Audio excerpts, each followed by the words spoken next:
fifth and final session of our five-part series. Today we will be hearing from Dr. Taboada-Barber, who is a UMD professor and researcher, and she'll be talking with us about comprehension. We have had an amazing series so far. We have heard from Dr. Matt Burns, from Dr. Holly Lane, from Dr. Jan Hasbrook, from Dr. Elsa Cardenas-Hagen, and it's just been a great series, which is all available on YouTube. So we encourage everyone who's joining us this morning or anyone who has missed other sessions to check those out on our the Reading League Maryland YouTube channel, which I've linked in the chat. We are really excited to hear from you in the chat. We are excited to have a Maryland researcher here. We're hoping to hear from teachers all over the country, but especially hoping that other Maryland teachers will introduce themselves in the chat and share about their own thoughts and their own experiences. And we welcome all questions. So questions can be submitted for our wonderful speaker. We are recording and streaming this event to Facebook. Closed captions are available. And there we'll be introducing Just Right Reader in just a second. I'm just going to talk a little bit about their product, and then we'll introduce the comprehension portion of our series. So Just Right Reader is our event sponsor. They've been wonderful in helping to make this event series possible. They have some Spanish decodables and many other resources available on their site, and I will be linking their website in the chat in just a moment. I want to go ahead and talk about our presenter, Dr. Taboada-Barber. Studies reading comprehension from a cognitive and motivational perspective. Her work centers on studying the influence of specific motivational variables and cognitive variables as well on the literacy and language development of elementary and middle school students. She studies reading comprehension within classroom instructional contexts, as well as an individual difference variable. As a former English as a second language teacher in full language immersion settings, Anna's work in reading comprehension development is principally concentrated within the population of emergent bilinguals within the United States. More recently, she has extended her focus to include Spanish-speaking students in South American countries. And Anna has also turned her attention to the possible roles that executive function skills, working memory, inhibition, cognitive flexibility, for example, as one component of a larger system of self-regulation, and how those play in the reading comprehension and language development of emergent bilinguals and of English-only speaking children. At UMD, Anna is currently the Associate Dean for Research, Innovation, and Partnerships for the College of Education. And so now I would like to introduce Dr. Anna Taboada-Barber from the University of Maryland. Thank you so much for joining us this morning. Thank you. Good morning, Maryland and beyond. It's a pleasure to be with you. I'm gonna go ahead and share my screen momentarily.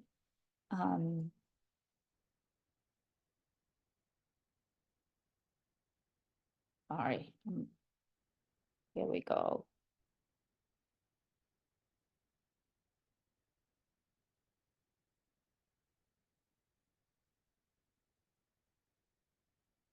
And we're gonna do this way.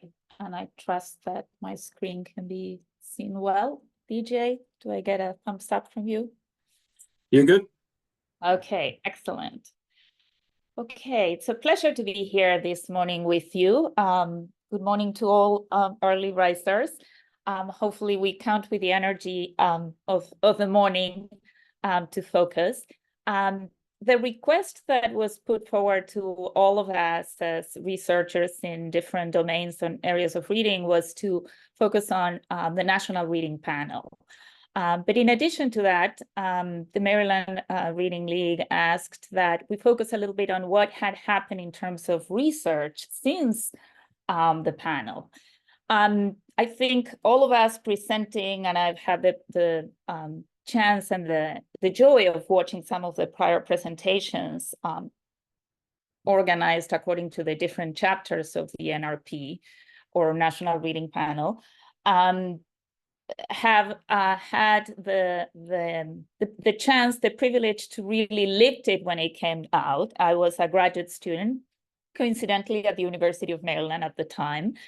And so it influenced our early work, and it also shaped, in part thanks to the guidance provided by the NRP, it also shaped the work and the research that happened many years after, even today.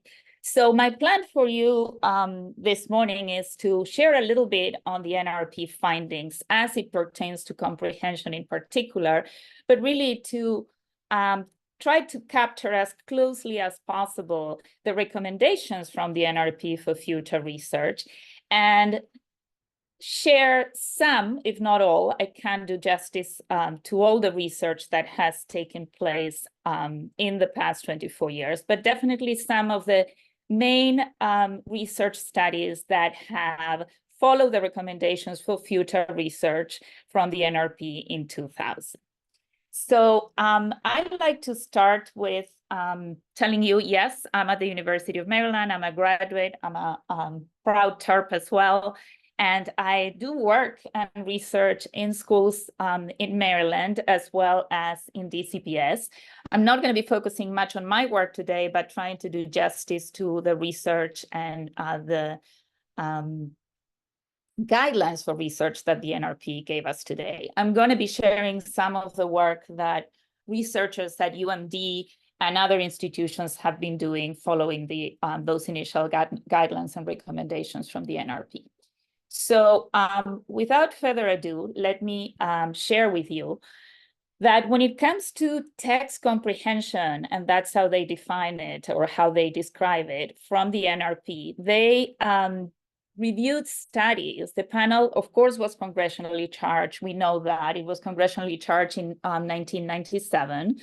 And the actual recommendations and the actual product and manuscript from the panel didn't come out until 2000. So the NRP reviewed studies, or the panel, they used to call themselves NRP or the panel at that point, was a very highly esteemed group of reading researchers.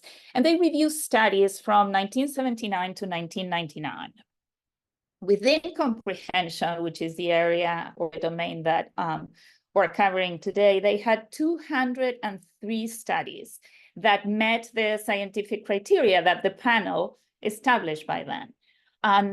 And they also had a section on comprehension that focused on the preparation of teachers for the instruction of reading comprehension or text comprehension.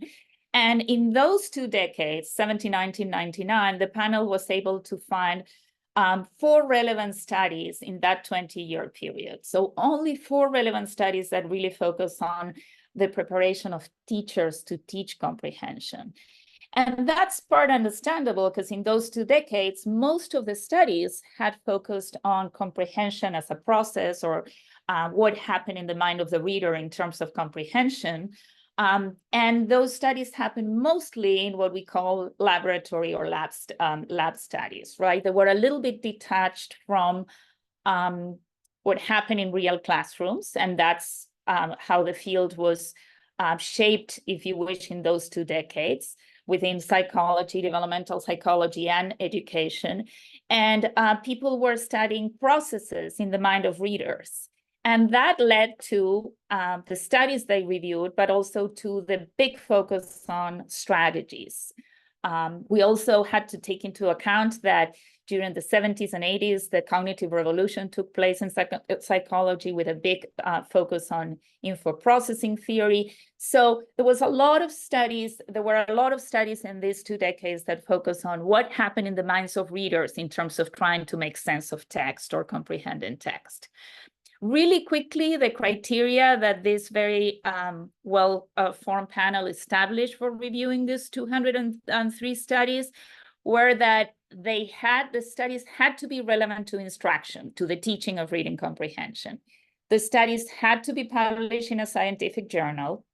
They had to be a quasi or an experimental study. That means that random assignment of the students or the subjects had to happen, or there had to be a comparison group that could be quasi-naturalistic, a classroom, but there had to be always be a comparison group. And there had to be also a focus on the preparation of teachers with respect to the teaching of reading comprehension. So why did they focus on strategy instruction when it came to comprehension? In part because that's what those 2 decades rendered in terms of studies, right? And at that point, we knew that proficient comprehenders tended to engage in certain, at that point, they called them mental abilities, and those were good readers, right? Proficient readers. And those skills, processes, supported their understanding of text, okay? So this is the time where Mike Presley and Peter Afflerbach, who was also an esteemed faculty member in our college, focus on studies that wonder, what do good readers do? What kind of processes and strategies do they engage in? The panel also took into account that when reviewing the studies, that there was an understanding and an awareness that the reader had cognitive processes that were amenable to instruction. So the panel was really clear that these processes that they were, the studies and the processes they were reviewing called cognitive strategies, strategy instruction, had to be amenable to instruction. Otherwise, that was the charge of the panelists. To what extent can we improve can we learn what the science of comprehension says up to this point, and how can that lead to the improvement and the betterment of reading instruction in comprehension? The panel also agreed that most of these studies provided guidance for teachers in terms of modeling these cognitive strategies for the reader and the actions that that good readers engage in during reading, and also that students or readers could practice those studies first with the assistance of the teacher. So explicit instruction was key in this process, but also it was important that students, readers gain independence and a certain degree of internalizing the strategies, such that the strategies were always conceived as tools, right? The idea is we make sense, or we strive to make sense of text, and these strategies serve as cognitive tools in order to make sense of text. And the idea is that gradually teachers walk students through a process of instruction, but that students take these tools with them and apply them when needed in flexible ways. Now, did all the studies show that flexibility and that use of the strategies? That was a goal. That was the idea in many of the studies. That was not necessarily studied at that point. But the panel definitely concluded that that should be the instructional process. Teachers should teach the strategies or the cognitive strategy explicitly with the idea that readers would use them independently and flexibly, removing the need for the teacher to be guiding the student in the actual instruction. Sorry, I'm gonna put that there again.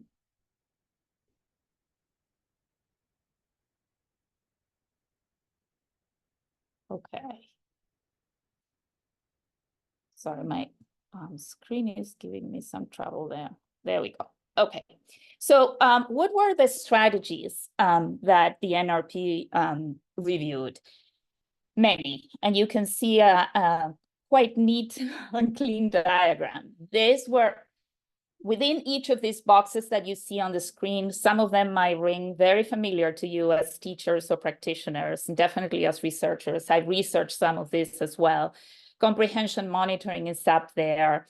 Some of them were cognitive strategies. Others were domains where strategies were being studied, such as when it says curriculum. So the panel looked at these very many dimensions of comprehension and looked at all of these, and then went into a very scrupulous and detailed study of each of these strategies. So what you can see on the screen, this is a cut and paste from the actual NRP book, thick book that has shaped many of our researchers' thinking and teachers' instruction. You can see that the strategies are listed, the type of instruction are listed to the left, the cognitive strategies. Then there's a number of studies that were reviewed. There was a rationale or a reason of why these strategies were useful to the teaching of comprehension and to improving understanding of text. And then how effective these were. Because ultimately the idea was they have to be substantiated by empirical findings, and they have to have shown in those 2 decades I mentioned before, 1979 to 1999, that they lead to some improvement in text comprehension. Whether that happens in real classrooms or in lab settings, that was another matter. And most of these studies, as I said before, happen in lab settings at that point, up to that point. So for instance, if we take the first one, comprehension monitoring, that was a topic and an area that was heavily studied by then. 22 studies in those 2 decades found why teaching it. Readers tend not to show comprehension strategy awareness or monitoring awareness. In other words, they tend not to monitor whether they understand or not understand text, and how effective is it? And studies shown across, or on average, those 22 studies, that readers who learn to monitor, they tend to comprehend better. Okay, so that was the premise for most of the reviewed studies. The table continues, and for instance, we have another one for prior knowledge, 14 studies for prior knowledge. They may not, readers may, why studying it or why teaching it? Readers may not have knowledge, prior knowledge in relation to reading, but knowledge improves their comprehension of text. So that was the organization and the reasoning behind the panel's inclusion, besides the scientific criteria of the studies that I mentioned earlier. If we look at, this is also coming from the manuscript, the NRP report or book in terms of report of the studies. What we see here is that these are the grade levels on the x-axis, and you can see on the y-axis the proportion of students by grade, and in relation to what grades were more frequent in the studies representing cognitive strategies. And you can see that comprehension strategies, the peak there is mostly shown in grades from 3 to 6, and especially in grade 4. Not surprisingly, they tended to be taught, those strategies tended to be taught more often after students manage or were taught foundational skills in 1st and 2nd grade. And as we know, or we tended to call, that's when the reading to learn took place. And of course, that's controversial, and we don't refer to it as anymore because we know that students are reading to learn since the first early grades now. But at some point, that was the time when text became more complicated, still is, 3rd or 4th grade. And that's when comprehension really was thought should be started in terms of instructional practices.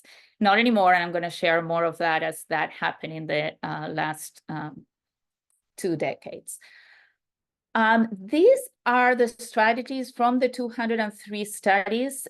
They found, out of all of those many studies that they review, 8 instructional procedures with strong scientific basis. And this may sound familiar to all of you: comprehension monitoring, cooperative learning, graphic and semantic organizing. That means that for the panel at that point, in those 2 decades, these 8 comprehension strategies were highly salient in terms of empirical backing or empirical studies behind it.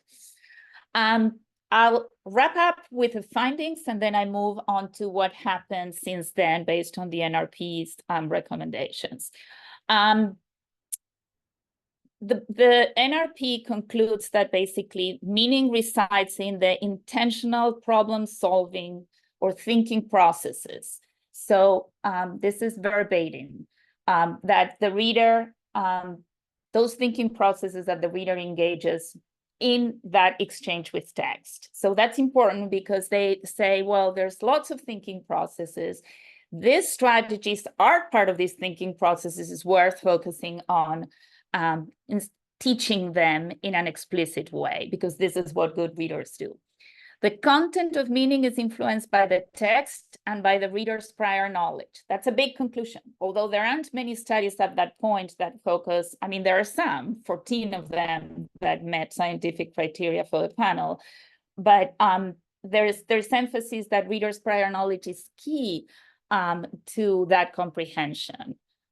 So even though the focus is on the strategies themselves, prior knowledge is a key aspect of making meaning or making sense of text.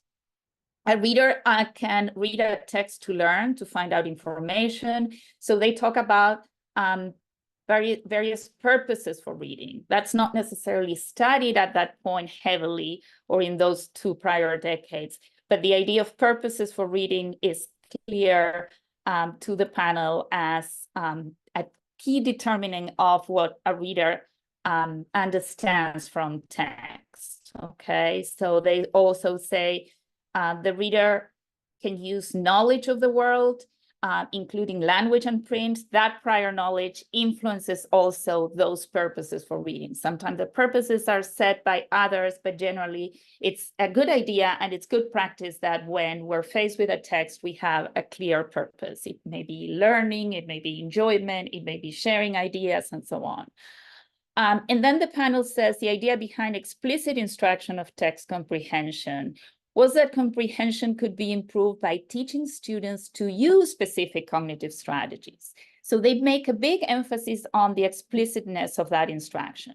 Even though these are processes that were studied in lab settings and take place in good readers, questioning the text, summarizing, using text structure, monitoring comprehension, even though that's what good readers do, many readers need that explicit instruction. Not necessarily all, but many readers do need that explicit instruction, and that's the implication of cognitive strategies for comprehension and for teachers.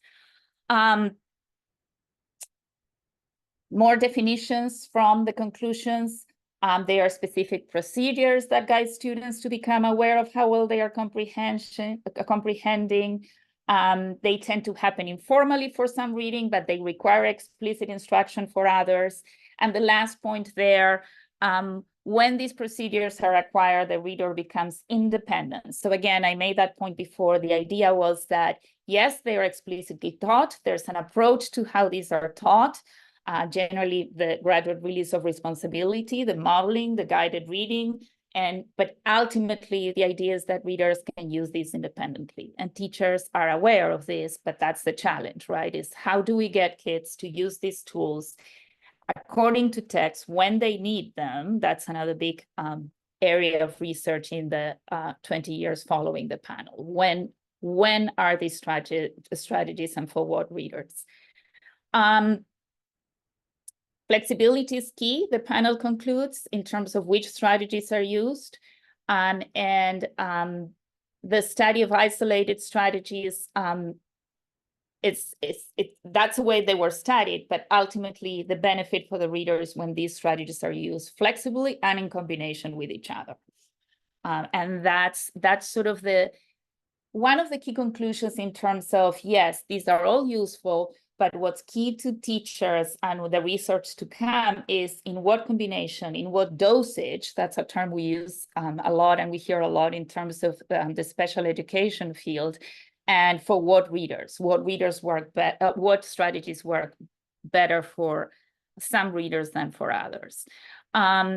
And what's the most challenging, and one of the areas that is still being researched, and the panel at that point, early point, highlights that, is that teachers must be skillful in their instruction. And that's not so easy because, again, knowing when to teach them, how to teach them, and how to enable kids, children, even young children, or children with disabilities to use them flexibly and in combination with each other, it can become a challenge.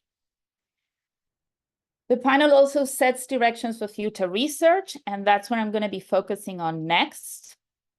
And I like to sort of skip a few years and say, what do we know now about supporting reading comprehension that we did not know then at the time of when the NRP was out? And I like to start with an article, The Science of Reading Comprehension Instruction, that my dear colleague, Nell Duke, and Ward and David Pearson put out in the Reading Teacher, and many of you may have looked at it. What I think, this article came in 2021, and I think it's a good compilation in terms of what is key to the science of comprehension instruction, and what do we know from the last 2 decades after the NRP. And they start the article very practice-oriented, if you wish, with a nice, interesting text from 3rd grade English language arts. And if you can see it on the screen, there's a diagram, and the text reads something like this. I will only read it for the sake of engaging in the important processes that we should be focusing in terms of comprehension. And it goes, the woodchuck sits up on its hind legs, chewing a strawberry. Looking around, the chuck freezes when it spies a farmer's dog. The dog sniffs the air, spots the chuck, and charges towards it. The woodchuck watches the enemy coming closer and closer. Then, poof, the chuck disappears from sight, and the dog is left puzzled. The woodchuck has dropped into its burrow to escape. And a woodchuck burrow is more than just a hole in the ground. It is a complex system of entrances, tunnels, and so on. And the text continues. I know, as a former teacher, and I'm sure many of you who are listening know as well, that this text can be challenging for many learners. Children with reading difficulties, children who have dyslexia, children who have comprehension problems, language comprehension, oral language comprehension, or reading comprehension challenges. I also know, because I focus heavily in my work in the population of English learners or emergent bilinguals, as that's the preferred term now, that students who speak another language at home and do not have enough background knowledge, whether it's in science or social studies, will tend to struggle with this paragraph. So the reason why I like, and this is a longer text I just read, included a short paragraph for the sake of the illustration of the point. What I like very much about this article by Nell Duke, Ward, and Pearson is that they say, through this paragraph, we can really understand the many processes that readers, comprehenders, or children have to engage in their when they are trying to make meaning of text and understand and learn from text. And one of the points they make is what's highlighted under the text, the woodchuck text. And they say, research has revealed a great deal about what goes in the mind of readers. So there are tons of processes beyond and above those reading strategies that research has found out and has really delved into in this past 2 decades after the NRP came out. Yes, strategies are fundamental and they are susceptible to instruction. And we're going to be talking a little bit more about how that instruction can take place in order to make it explicit and useful for learners. With this goal in mind of being flexible and independent in the use of strategies. But what Nell and David Pearson and others have said in this article is there are a ton of other processes that are part of comprehension that have been studied in the next, in the 2 decades, 2000 onwards up to this point. And they also warn us early in that article that we want to avoid falling into traps that tend to dichotomize or put us in buckets. So this idea of thinking, do not teach strategies, but build knowledge, we should try to avoid those traps. In other words, we can do both. Same with this idea of do not focus on comprehension, but focus on word reading in the early grades. We should try to avoid those, and we're going to see in part what the research says about why we need to avoid those, and why it can be challenging for teachers to tend to simplify things. And although they have the master task of having to teach kids to read and comprehend text, with the many pendulums in reading and the science of reading, or scientific research behind reading, it can be easy to or easier to fall into one domain of reading or one area of reading more than the other.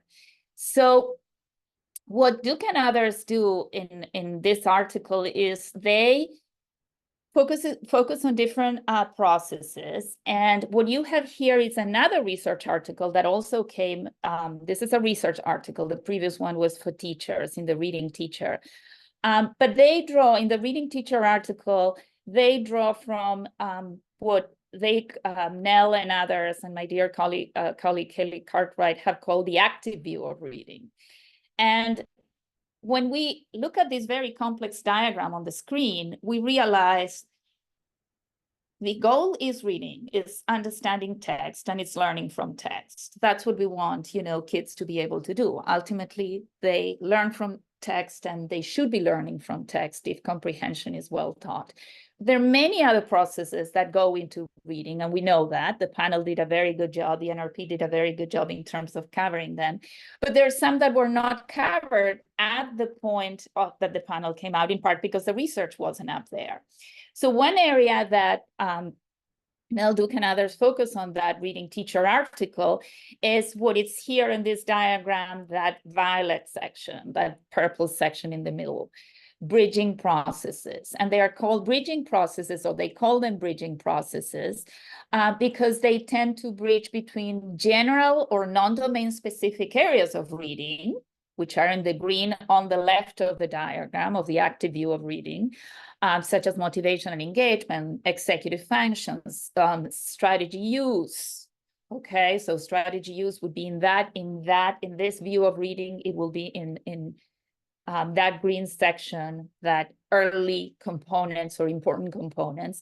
And these bridging processes bridge those actively self-regulated processes using those strategies independently in autonomous ways.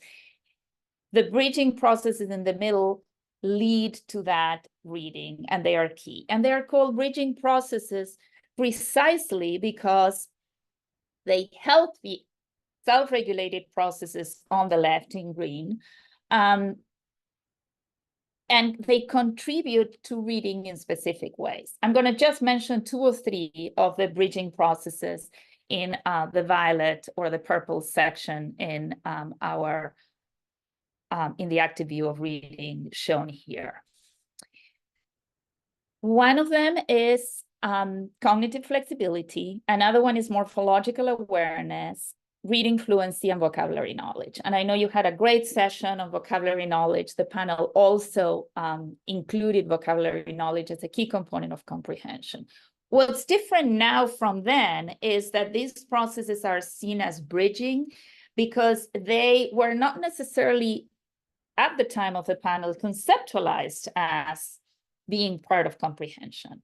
But we know that there are many more other processes, including these bridging skills or bridging processes in the active view of reading, that are key to comprehension. And let me briefly touch on 3 of them. I don't have time to go over all of them.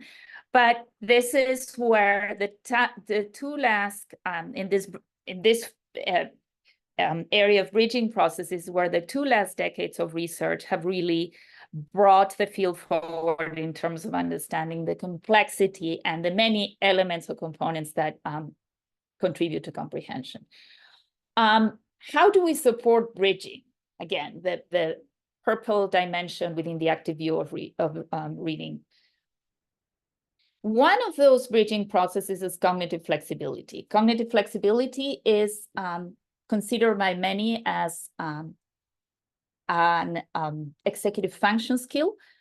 It can be domain general. In other words, it can apply to many domains in our thinking and our learning, or it can be reading specific. The example that we use here is work that my colleague Kelly Cartwright has focused on, and it's that ability that or it reflects the coordination, as you can see it on the screen, of word reading processes and listening comprehension or language comprehension. So it's that ability that children, and it can be assessed, it can be taught as well. And it's that ability that children have of focusing on both the sound structure of words as well as the meaning of words. So children are taught and also made aware that words have sound components and meaning components, and it's important to shift flexibly between the two of them. Why is cognitive flexibility in this very brief explanation I'm giving you key as a bridging process to reading comprehension? Because children and adults with reading comprehension deficits, so comprehension deficits exclusively, not necessarily foundational or decoding deficits, are significantly less flexible in this type of tasks that typically developing readers. And also, we have found out in our work that emerging bilinguals, kids who speak another language at home, tend to struggle with cognitive flexibility compared to their monolingual peers.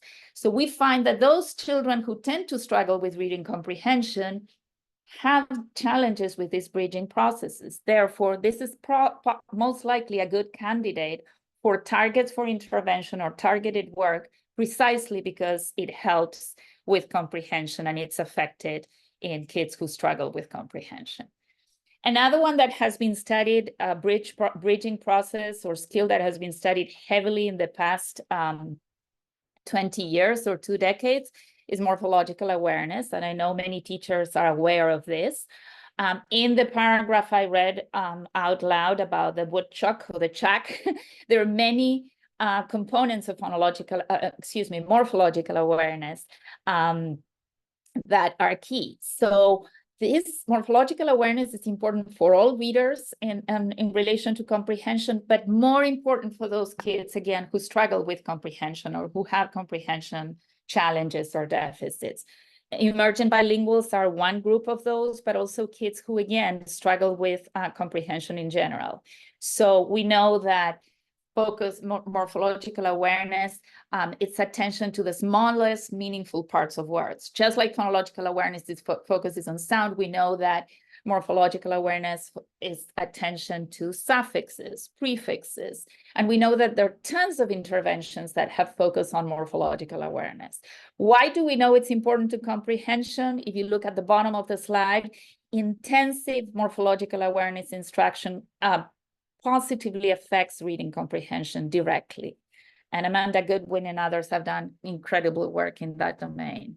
Morphological awareness instruction is also appropriate for young kids. So teaching suffixes, derivational affixes, and how the ending of words can change verb tenses are key for younger kids. And we know that morphological awareness instruction in the early grades impacts comprehension later on.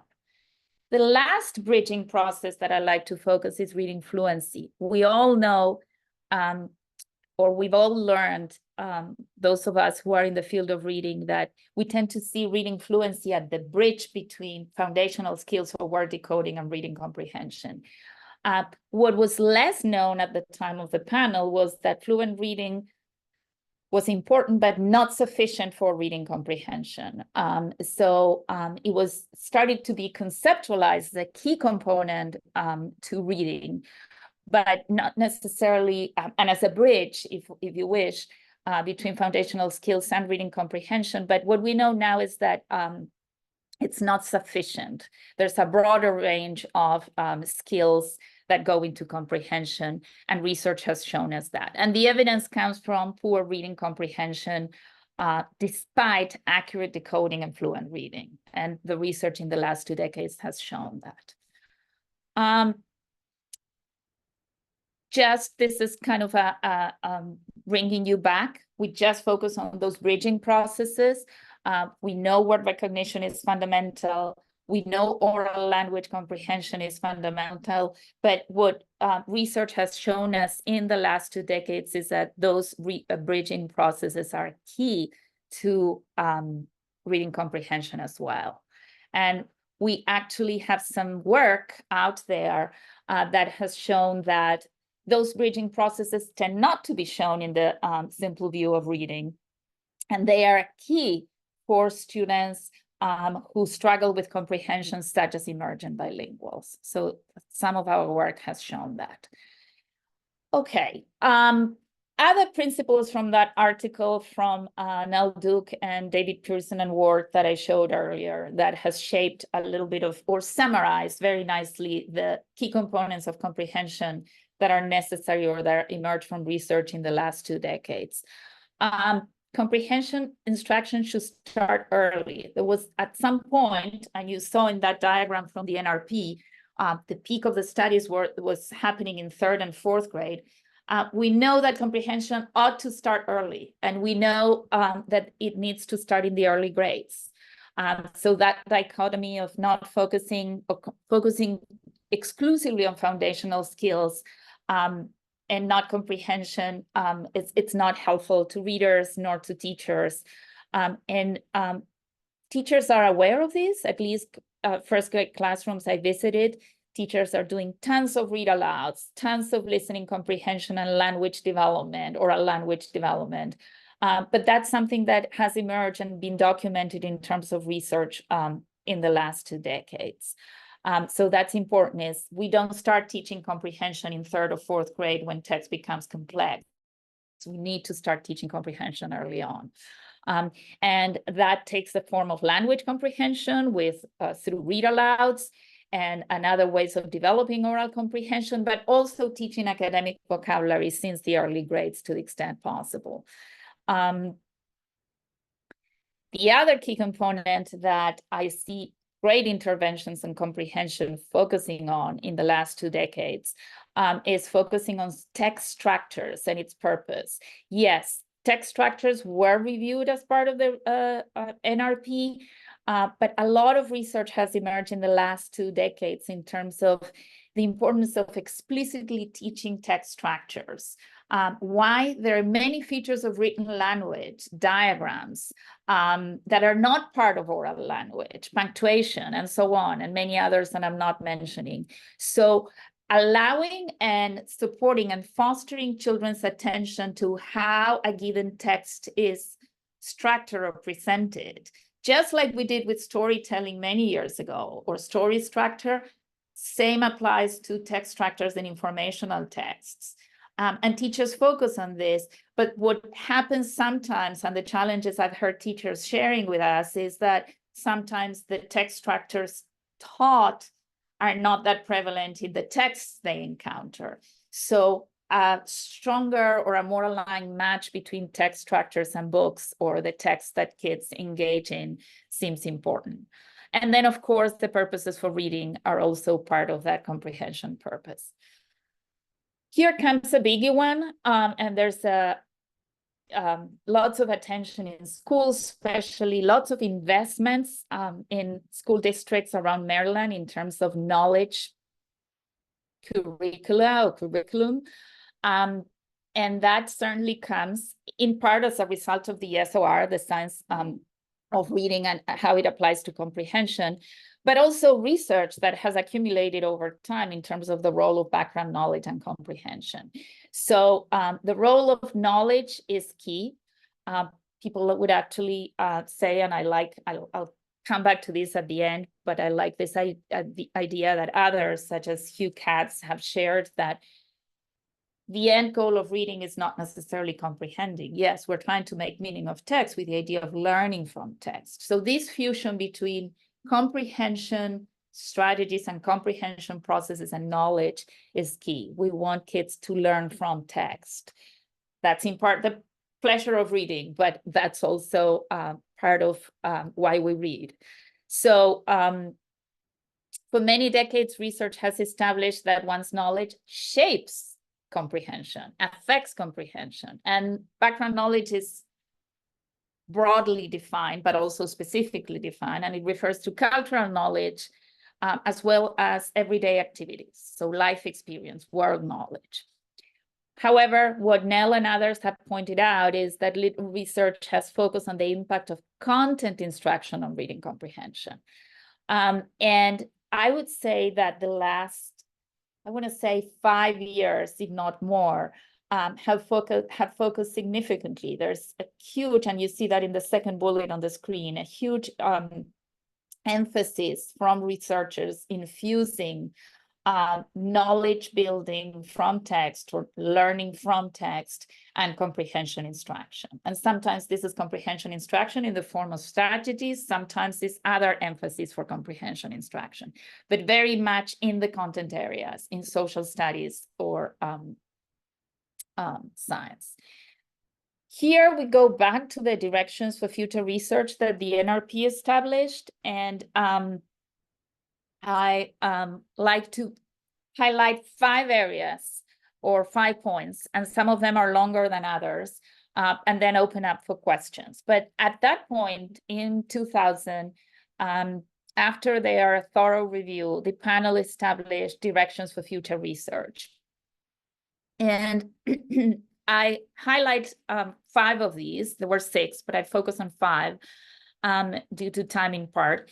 And research that had tried or has succeeded in addressing them in the last 2 decades. So the first one, the NRP told us more information is needed on the effective ways to teach teachers how to use proven strategies for instruction in text comprehension. This information is crucial to situations where teachers and readers interact over a text in real classroom contexts.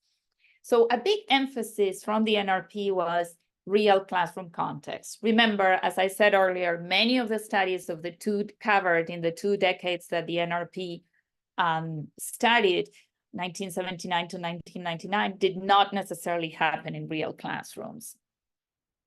So a lot of work has emerged in the last 2 decades, 2000 to 2024, in terms of real classroom instruction. And if you look at the screen and some of the references I have there, these are all researchers in comprehension, some or literacy broadly. And what's important to note here is that, excuse me, is that researchers have agreed with some of the premises from the NRP and have expanded on them. And for instance, the first one is some US students tend to use strategies seemingly naturally. We know that's a case for good readers. That's what the NRP determined, right? And this is Tim Shanahan saying this in 2010. But many benefit from explicit instruction. So again, same principles that the NRP had. The extension here, or the expansion on this idea, is that there was a little bit more structure and guidance in terms of explicit instruction of strategies in relation of before, during, and after reading. So that's what happened mostly in the early 2000s and up to 2010 and 2011.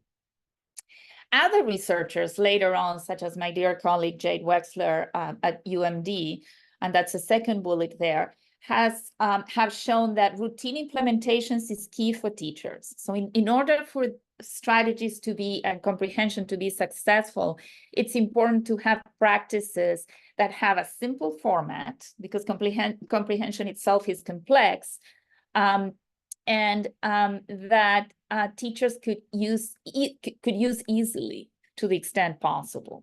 So what's key is that they are feasible and adaptable to different content areas.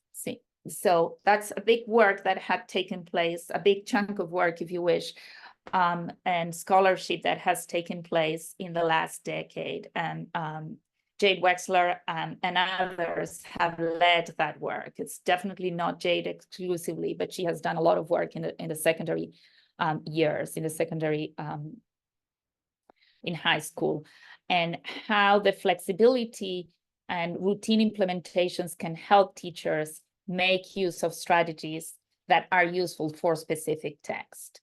Another point I want to make from this slides and points that have addressed the first recommendation from the NRP is the importance of co-teaching models, precisely because teaching comprehension is not easy, and especially in for students who struggle with comprehension, co-teaching models where teachers are paired with experienced teachers or helpers on a given strategy or component of comprehension is key for success in implementing that. The second recommendation, remember there are 5, so bear with me for a few more minutes and then we open it up for questions. The second recommendation that the NRP made was the panel reviewed some evidence that instruction in comprehension in content areas benefit readers in terms of achievement in social studies. So even at that point, there were some studies, some empirical studies in the content areas, but there's need to know whether instruction of comprehension strategies leads to learning skills that improve performance in content areas. If so, it may be efficient to teach reading comprehension in the content areas.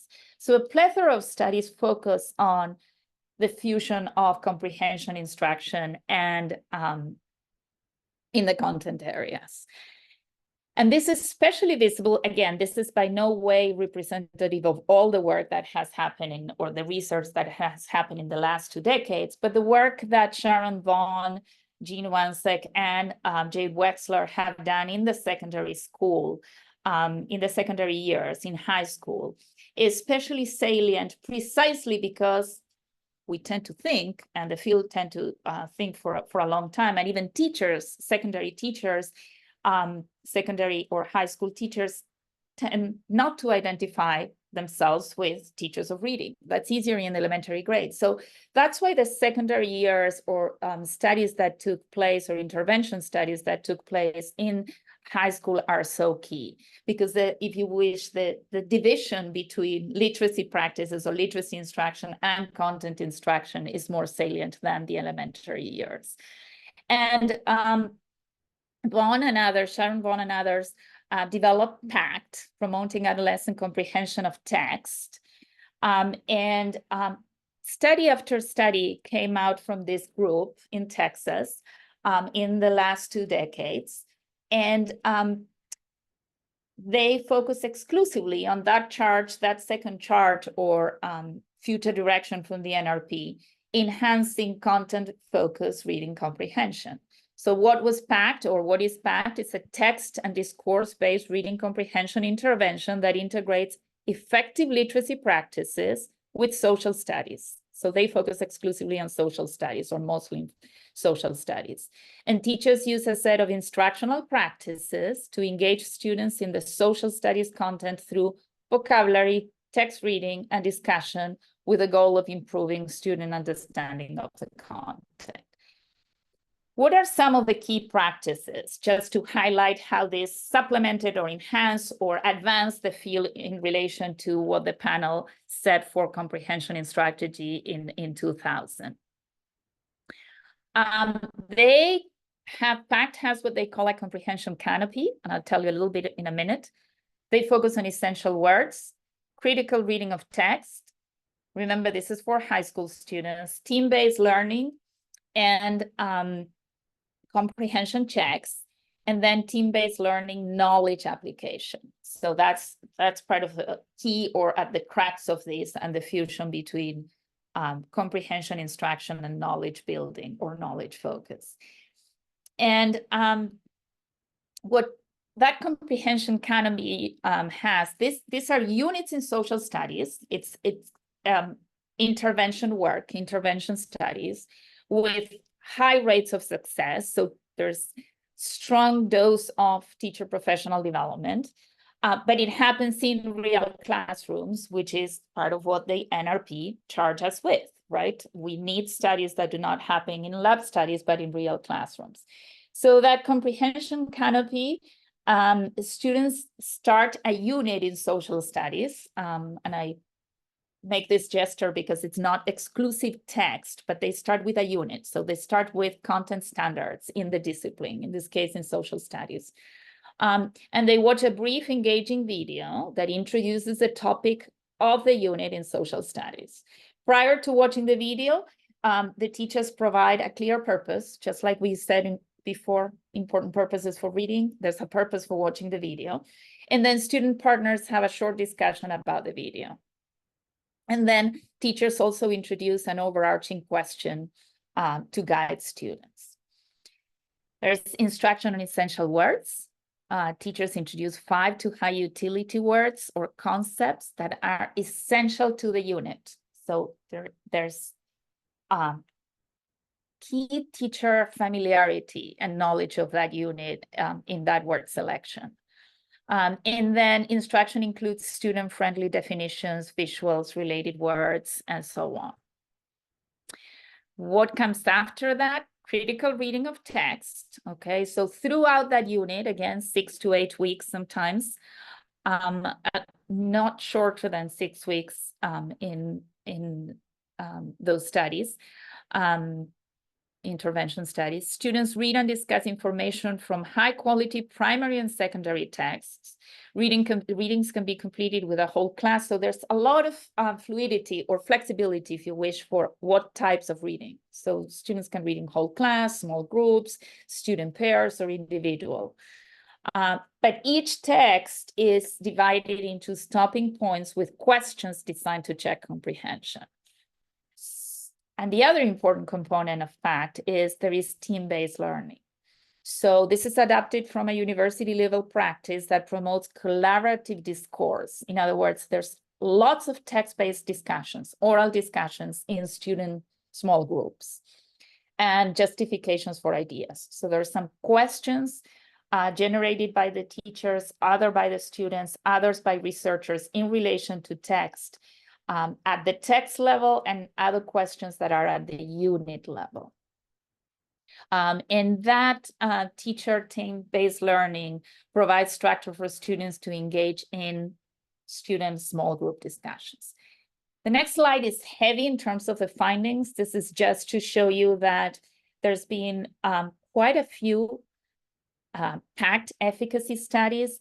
And what's important for you to take from here is that these are randomly assigned, so they meet not only NRP, old NRP criteria in terms of being well-designed experimental studies, but they meet even higher criteria set by the Department of Ed in terms of meeting conditions for well-designed studies, what works clearinghouse, in terms of random assignment of students and so on. And what's important here is that following 3 instructional units of implementation, approximately 6 to 8 weeks in social studies, students in PACT classes outperform students in classes that did not use PACT in terms of content acquisition in social studies, content reading comprehension, and broad reading comprehension. So measures that were not necessarily social studies comprehension, but general comprehension. And other studies have confirmed the same. And this is more evidence of PACT. So there's a ton of evidence that has come in the last decade, more specifically 2013 onwards, that has shown that in the secondary schooling, in the high school years, teachers can fuse content knowledge instruction in social studies with comprehension instruction in effective ways. There are other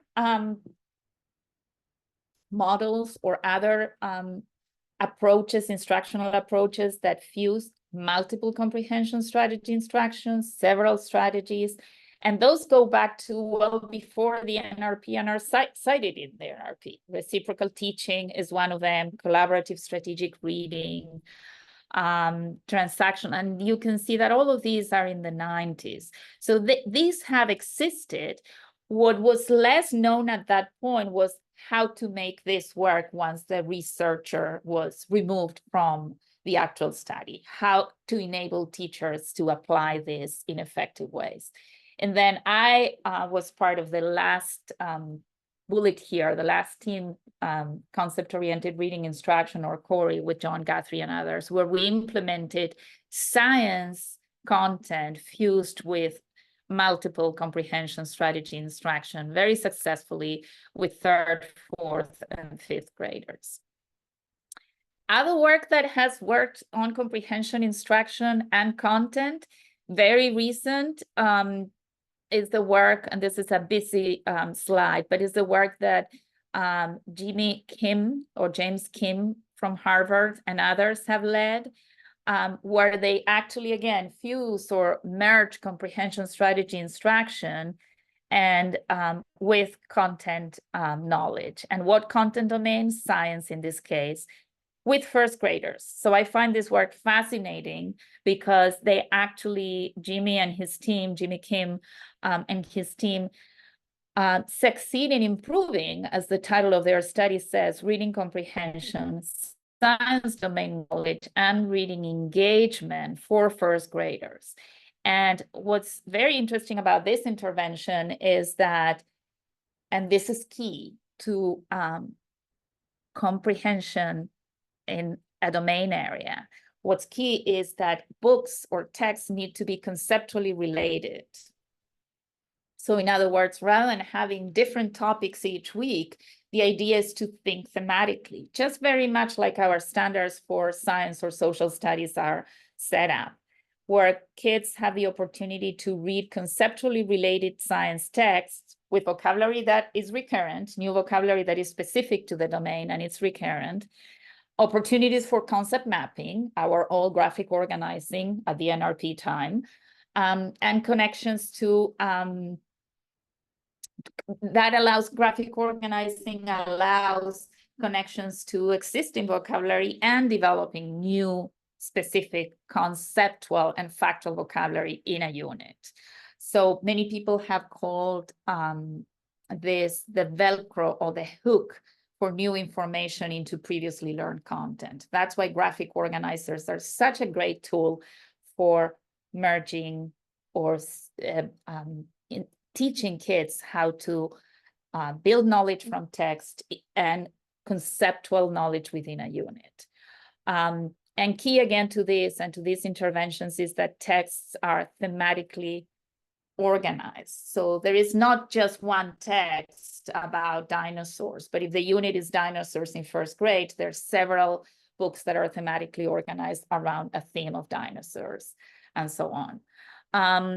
And you can see that the findings, even with these young first graders, they improved in the reading comprehension, they improved in science domain and in their science knowledge and their listening comprehension, as well as initial argumentative writing.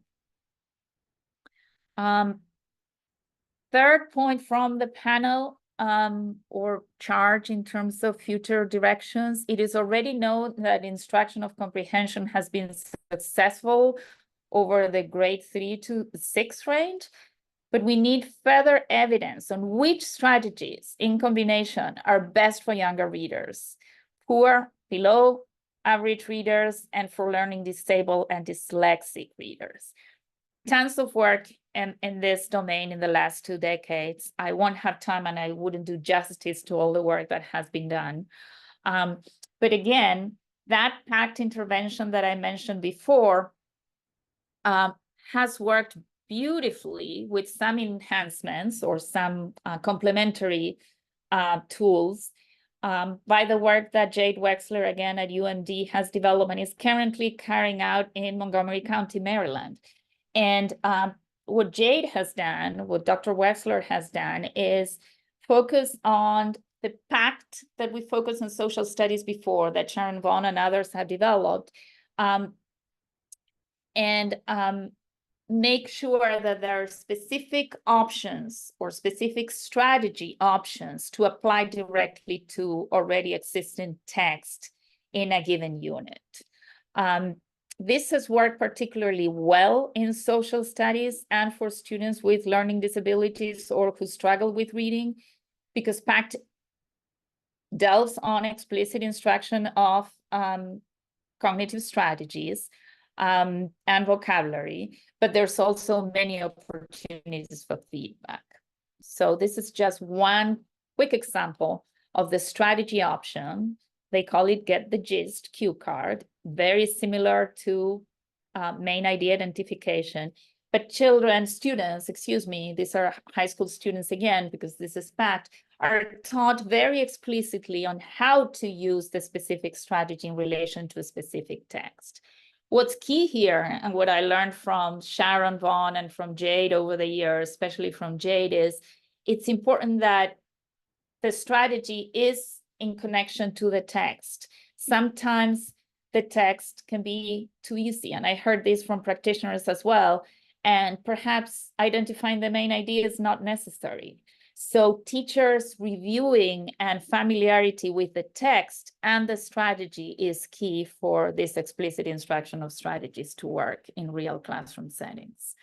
There is evidence of PACT in students with disabilities also from the last decade. Next to last, the panel said, it is also important to know whether successful instruction generalizes across different genres. So at the time of the NRP, there was little information about specific text genres. So what strategies, they studied strategies, but there wasn't much knowledge about what strategies worked with what kinds of texts. And there's more and more known about this in terms of expository and expository informational text versus narrative texts. But what the field, and this is very broad brush strokes, what the field has really revealed to us, what the research field has revealed to us in terms of content literacy instruction and types of texts, is that type of texts are not only important for strategy instruction, but for children's and students' motivation to read, their willingness to continue to read and to read in a sustained way. That's why we go back to that conceptual idea or that key idea that conceptual themes or conceptual links and not isolated or disconnected texts from each other are key. And that's where content instruction or content literacy instruction is key, because units that provide texts that are related to each other allow for that continuity of knowledge building. Knowledge building in and of itself is motivating, and children and students can find connections among the different texts through the use of various strategies. So that's key to their engagement with the material and with learning ultimately. So type of texts are key, but I think if I wanted you to take one home take message here is, to the extent possible that you are fusing content instruction with strategy instruction, avoid texts that are disconnected from each other. Try to group text materials within thematic units, pretty much as we did it many years ago, and then for some reason that got that many teachers stopped doing that, possibly because of the many demands that they have in terms of the different components of reading instruction. So conceptually related text within a topic or a theme is key. Last recommendation from the NRP, they said research is needed to, 1, investigate the effectiveness of strategies for children with reading difficulties, and 2, for classroom settings that are not strictly controlled as experimental groups. And that was a big thing. I think by now it's clear that the NRP was being quite clear in the limitations of the research they had reviewed up to that point. Many of the studies, or the majority of the studies they reviewed, were not in true classroom settings. And what the work has revealed in the last 2 years after the NRP is that a lot of the practices recommended by them can be applied in classroom settings, but that gets messy, challenging, and requires a lot of teacher professional development and time, familiarity with the text, familiarity with the strategies, and the match between cognitive strategies and text. So the last point I want to make in relation to that, the last recommendation from the NRP is this is from real classrooms. This is talking to teachers in our Maryland backyard, and pitfalls to avoid in relation to comprehension instruction. One important point is the Common Core standards were not meant and are not meant to guide instruction on text comprehension. They are tools to guide assessment. And if anything, I've heard from teachers and from reading specialists that they were used with good intention, but as tools to guide comprehension instruction or to assess, not always to assess comprehension, but to guide instruction. And that has led into, if you wish, the misuse of strategies, because sometimes, and this is a good point also made by at least 3 elementary teachers and 2 high school teachers, that sometimes the strategies, the cognitive strategies, are not needed for specific text. And that's the second point there.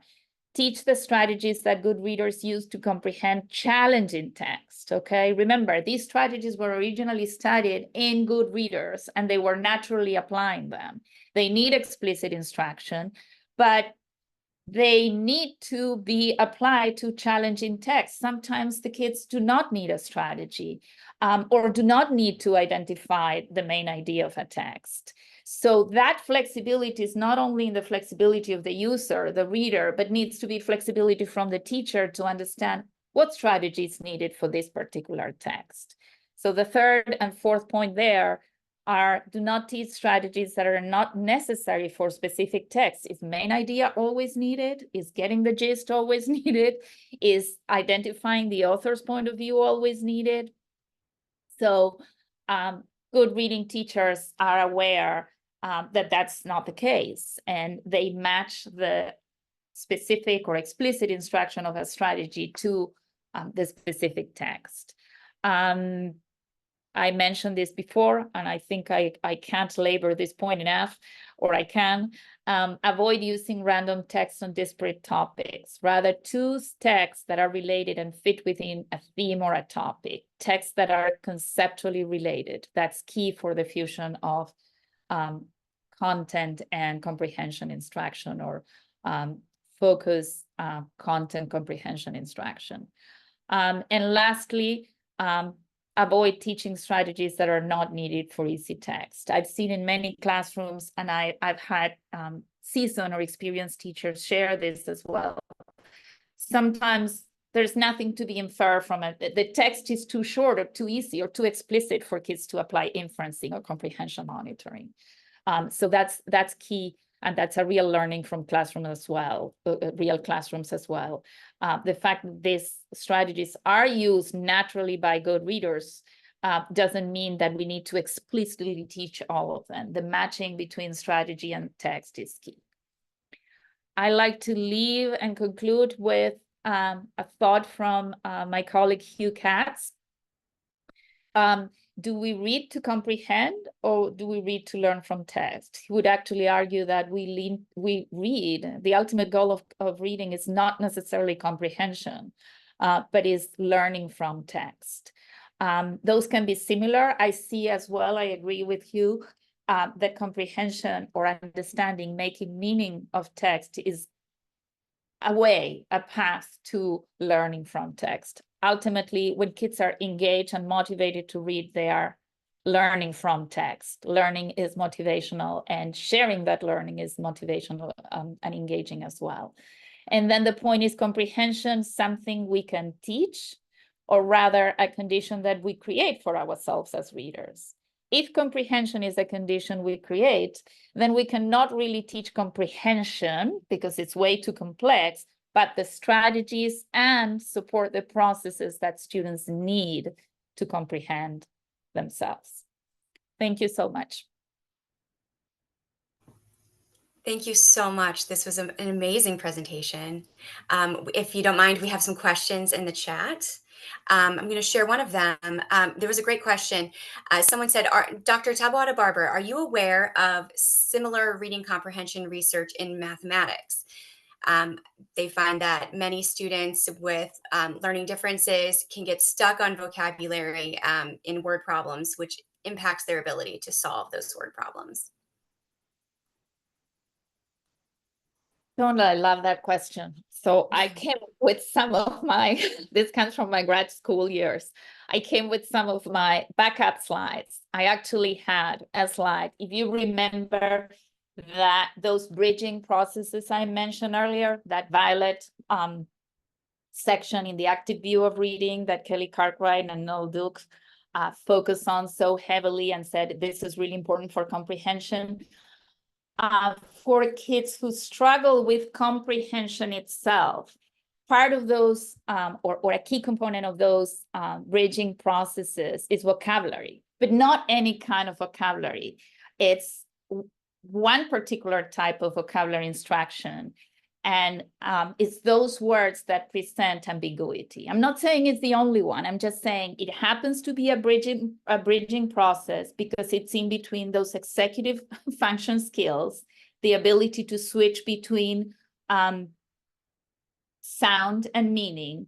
And in this case, it applies to math words and kids' ability to distinguish or disentangle the meaning of words that are everyday meanings versus specific or math-specific meanings, okay?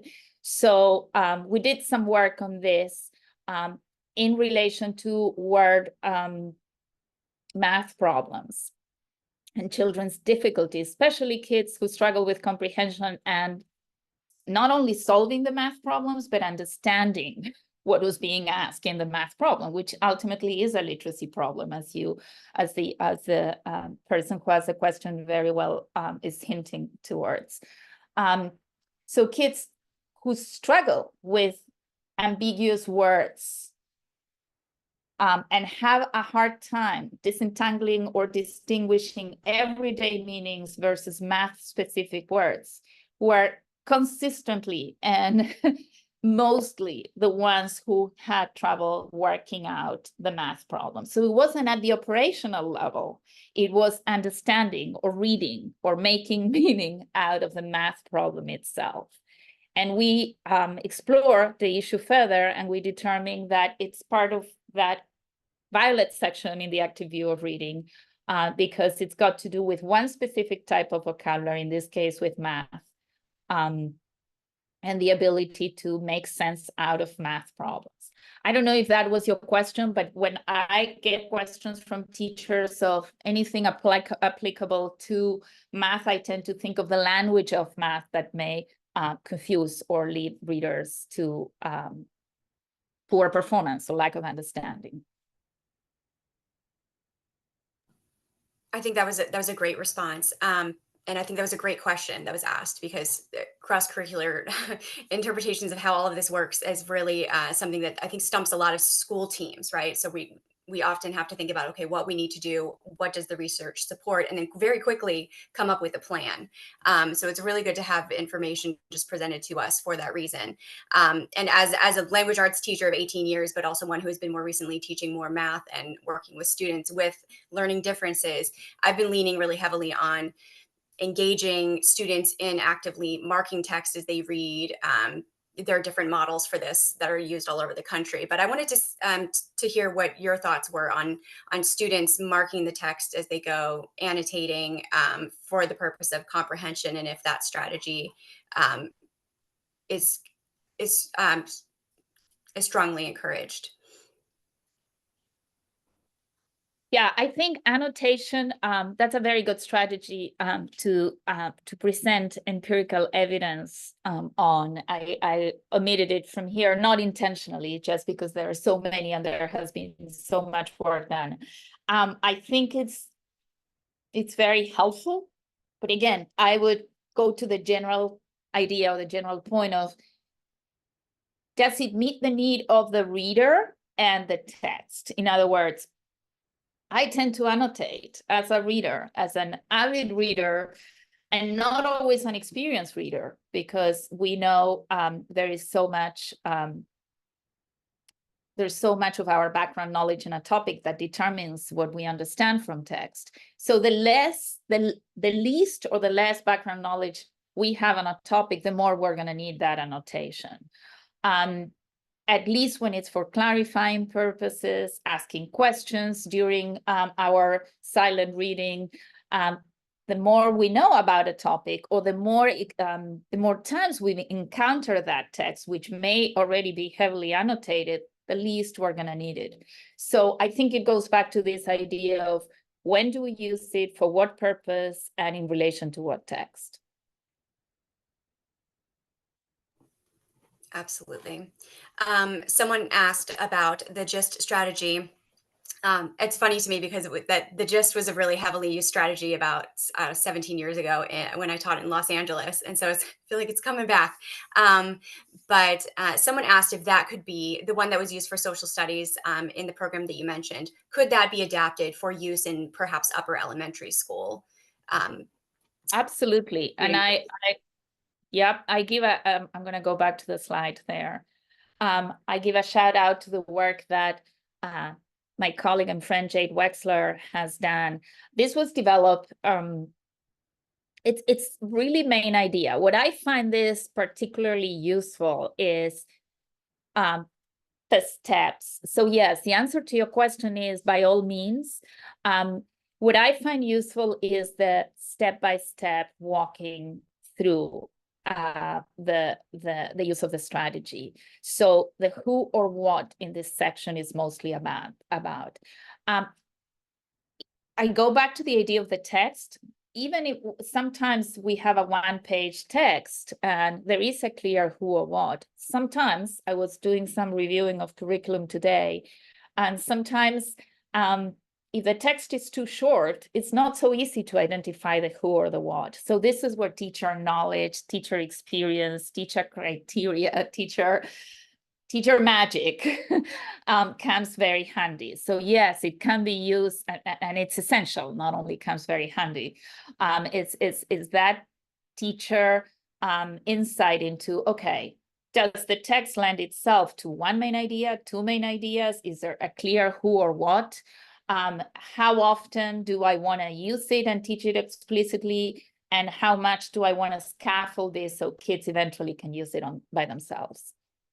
Because that's the ultimate goal, right? And the NRP was deadly right on that. Is ultimately we want these kids. Strategies are a tool. They are not necessarily fun to use all the time, but they force kids into thinking about text and questioning text and dealing with text in ways they wouldn't do if they are not applying any of them. and also giving space to pause, right? Encourage deep thought Yeah, during the exactly. actual process, right? Things Exactly. feel very rushed in a classroom, right? And so just giving that instruction, say, hey, it's okay to stop and think about what we just read, right? Let's do it. Let's make some notes. Let's think about it. Let's talk about it. Let's notice.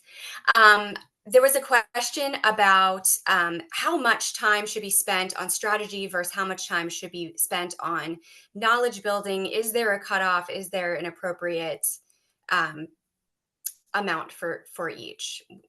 And also, of course, accurate decoding as well. So, what are your Yeah. thoughts on the split there? When I'm asked the question of time, I don't feel qualified to answer. I think I would love to shadow a teacher for a year, and then I think, or for 6 months, and then be able to give a better answer. What I'm going to say, and I try not to be too academic in it, and I try to be go back to my teacher years and my wearing my teacher hat. The idea of connected text that I so much delve into comes from my teaching years and from my grad school years when we develop concept-oriented reading instruction. And I work with teachers closely to develop those units in science, 3rd to 5th grade. We use all of the NRP strategies. So when we were writing these lessons, we had to think of time. So the question of time is very well taken and very valid for teachers who are teaching and whose time is, scarce and important because they are trying to do what's best for their kids. So what was key was to have key concepts with each unit in science. So if the unit was birds around the world, and I remember that was birds around Maryland or birds in Maryland at some point because we developed this in Maryland, or adaptations and a specific type of animals in the oceans and so on. So whatever the unit was that came from the content standards, key concepts to the unit were key to be identified. Adaptation, survival, feeding, key ideas, right? And these key ideas were being taught at a certain pace a week. And kids were reading to understand key ideas and weekly questions. they were weekly because we decided with teachers that was the best time frame. These questions were broad and open, and kids would read the whole week in order to answer a specific question in relation to a concept within the unit. They read heavily and they read from different texts. When were the strategies being used?